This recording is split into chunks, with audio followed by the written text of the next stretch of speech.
बिस्मिल्लाहिर्रहमानिर्रहीम। अस्सलाम वालेकुम my dearest viewers, I am Rubina Jaan. I am again with you with my new video.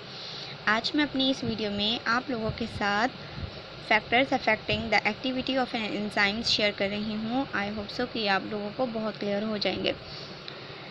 सबसे पहला जो फैक्टर है हमारे पास यहाँ लिखा हुआ है सबस्ट्रेट कंसंट्रेशन। सबस्ट्रेट कंसंट्रेशन का ये है कि अगर फॉर एग्ज़ाम्पल आपके पास एक एंजाइम है या 10 एंजाइम्स हैं, ठीक है, और उसके बाद सबस्ट्रेट कंसंट्रेशन यानी कि रिएक्टेंट ऑफ एंजाइम्स होते हैं, वो उनमें से 10 जो हैं वो सबस्ट्रेट वो एंजाइम के साथ आकर बाइंड कर जाते हैं। रिमेनिंग जो सबस्ट्रेट हैं वो 10 रह जाते हैं। ठीक है, आप समझ लें कि एंजाइम्स के पास कोई भी रिमेनिंग स्पेस मौजूद नहीं है जो उन रिमेनिंग 10 सबस्ट्रेट को अपने साथ बाइंड कर ले। तो यहाँ पर आकर क्या होगा, एंजाइम्स जो है वो अपना वर्क क्या करेगी, स्टॉप कर लेगी। ठीक है, क्यों? क्योंकि हमारे पास यहाँ पर कोई भी एक्टिव साइट रिमेनिंग नहीं बची हुई। तो इससे ये है कि एंजाइम की कंसंट्रेशन बढ़ाने से रेट ऑफ रिएक्शन पर कोई भी इफ़ेक्ट नहीं होगा।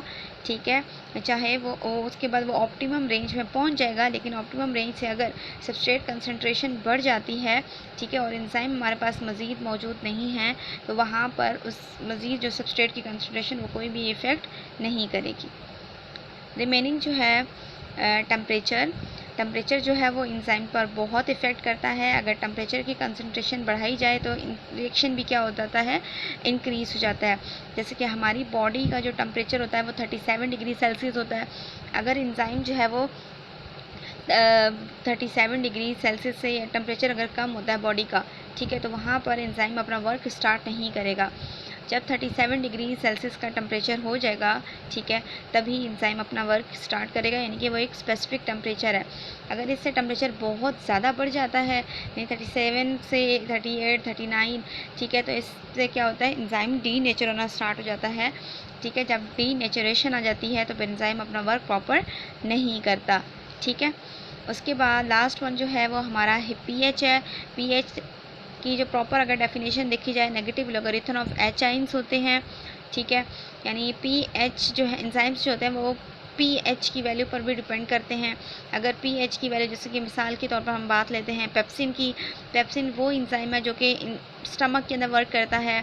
उसके बाद ट्रिप्सिन जो है वो एंजाइम जो है वो स्मॉल इंटेस्टाइन के अंदर वर्क करता है। ट्रिप्सिन बेसिक पीएच स्केल के अंदर मोर देन 7 जो पीएच वैल्यू वाले एंजाइम्स होते हैं वो बेसिक नेचर रखते हैं। इसी तरह ट्रिप्सिन जो है स्मॉल इंटेस्टाइन में अल्कलीन नेचर रखता है।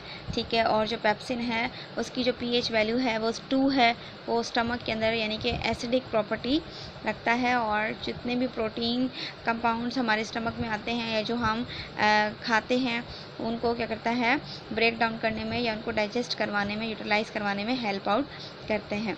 ठीक है, तो पीएच की वैल्यू भी बहुत इंपॉर्टेंट है। ठीक है, एंजाइम के फंक्शन में अगर पीएच वैल्यू जो है वो ज़्यादा हो जाए या कम हो जाए, उससे भी एंजाइम्स की एक्टिविटी क्या हो जाती है, इफ़ेक्ट होती है। Extreme changes in pH can cause enzymes to denature and permanently loss their function. एक ऑप्टिमम पीएच, जैसे कि पेप्सिन मैंने बताया, पेप्सिन की पीएच वैल्यू 2 है, उससे ज़्यादा या कम होगी तो फिर जो पेप्सिन है वो अपना वर्क स्टार्ट नहीं करेगा। ठीक है, आई होप सो कि ये एंजाइम्स के जो फैक्टर्स हैं वो आप लोगों को क्लियर हो गए होंगे। ठीक है, तो कमेंट के ज़रिए मुझे लाजमी बताइएगा कि आपको मेरी वीडियो कैसी लगी है। ठीक है, और अगर आप मेरे इस चैनल पर न्यू हैं तो मेरे चैनल को लाइक, सब्सक्राइब एंड शेयर करना मत भूलिएगा। Thank you so much. New video लेकर बहुत जल्द हाजिर होंगी। तब तक के लिए रुबीना जान को इजाज़त दीजिए। अल्लाह हाफिज़।